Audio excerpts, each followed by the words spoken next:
Welcome to the Real Finfluencers. Today we are doing something we have never done before. I'm so excited. We are speaking to a real Finfluencer from the FinTech world who also has decades of advising under his belt. Wait. Before we dive into the conversation with today's guest, welcome to the Real Finfluencers, a podcast born from our original video series spotlighting financial professionals who are using video to grow their business and their influence. Here's something you should know. Most of these guests aren't Idea Decanter clients. They've built their digital presence from the ground up, and they're here to share exactly how they did it. I'm your host, Laura Garfield, co-founder of Idea Decanter, and my goal is simple: help you discover strategies you can actually use. Steal what works, get inspired, and find your own unique brand of Finfluence. Now let's get into it. Welcome to Derek Notman, founder and CEO of Couplr. As I was learning about Couplr, I was like, well, this is kind of like the Tinder of the financial world. Maybe with a better connotation, but really designed to connect people who are looking for a financial advisor with an advisor. That's right, Derek. That's right, Lauren. Thanks for having me. I don't know if I would call myself a Finfluencer, at least I haven't thought of it that way, but I've done okay. And that's exactly me. Couplr is what eHarmony, I'll stay away from Tinder because that's more transactional, if you will. But what eHarmony did for great relationships, marriages, is what we're doing in insurance and wealth management, helping connect clients with advisors. It's funny to me that you don't consider yourself a real Finfluencer, because I can tell you from your LinkedIn presence alone that you have a broader audience on LinkedIn than anyone we've interviewed for the series yet. So stick that one in your back pocket. Feather in your cap. And to that end, let me do a quick screen share and we'll take a look at your LinkedIn profile. I mean, what stood out to me is at the time of recording this, you are on the verge of 30,000 followers. That's pretty significant. And it leads me to wonder, how long have you been at this? So I signed up for, I think, LinkedIn originally back in 2007, 2008, but I am what I referred to as a creeper. I was a creeper for many years. I was looking and watching, but I wasn't commenting or creating content. And I was like, wow, this thing doesn't work. And then all of a sudden in about 2019, I got serious. I'm like, all right, how does this thing work? I'd like to grow my business. And that's when I started creating content. So it's been about 5 years now. So what does getting serious with LinkedIn look like for you? So there's some statistics out there, and I don't know how they've changed maybe in the last year or two, but from what I've heard, that there's only about 1% of people on LinkedIn that actually create content. Wow. Yeah. And they've got over 1 billion users worldwide now. So it's a huge platform, huge potential, but most people, like myself for a decade, went there and just looked at what other people were doing. I barely liked anything. I never created content. And then I would wonder, well, why is this thing not working? Why are people not reaching out to work with me? And getting serious meant putting in value instead of trying to extract value. And so how can I help improve other people's lives through this platform we call LinkedIn? And it was all around content creation, about sharing stories, opportunities, learned experiences, things of that nature that would resonate with other people. And they would start to understand, like, oh, who is Derek? Oh, cool. This makes sense. That's interesting. What's he talking about? And then they see you a little bit and they're like, well, what does Derek do? Oh, interesting. Oh, I might be a buyer. I'm going to reach out to Derek. So it's a progression. It doesn't happen like a light switch, that's for sure.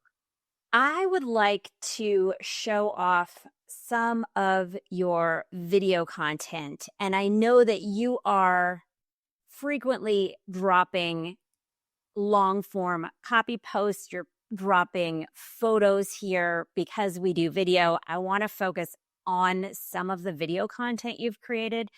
And you've got a lot.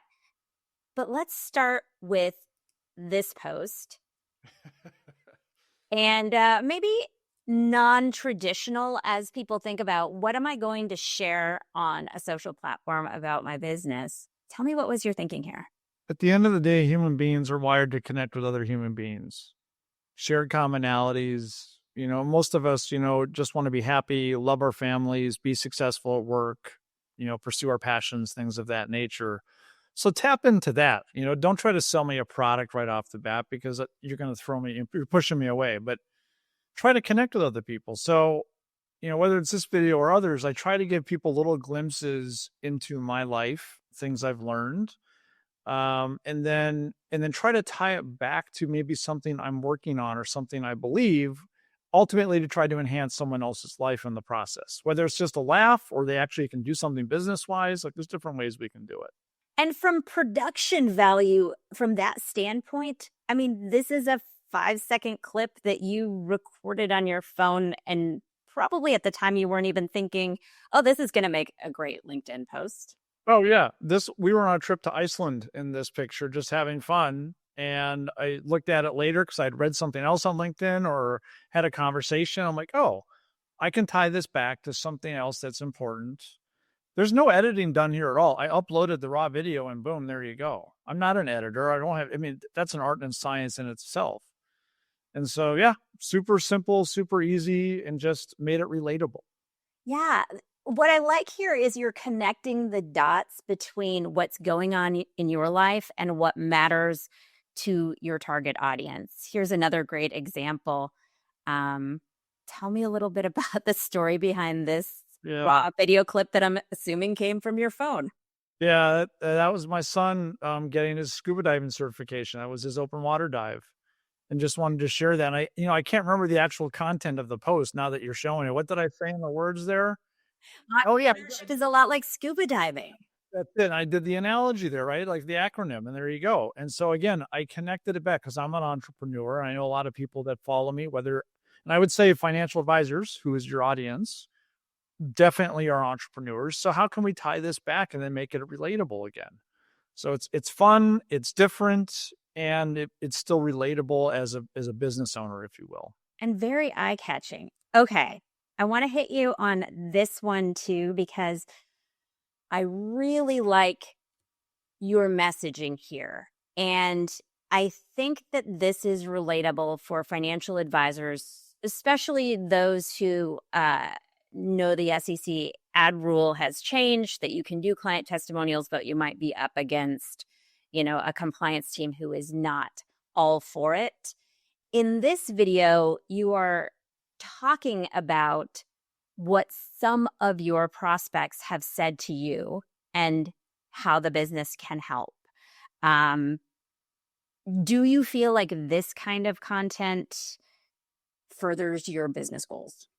It does, right? Again, it gives people an insight into who is this person, what are their beliefs, how do they conduct business. These are all questions that people have in their mind when they're considering working with somebody, whether it's, hiring a plumber or an advisor or everything else in between, right? These are questions that we have. So give them an insight into who you are. Super important. And then again, share stories. Yes, financial advisors are under a ton of compliance and regulatory scrutiny, and that's okay. But at the end of the day, you shouldn't be trying to sell a product or service or anything like that. Initially, you got to sell yourself. And once you do that, and you can do it through video and other ways, then the rest kind of takes care of itself.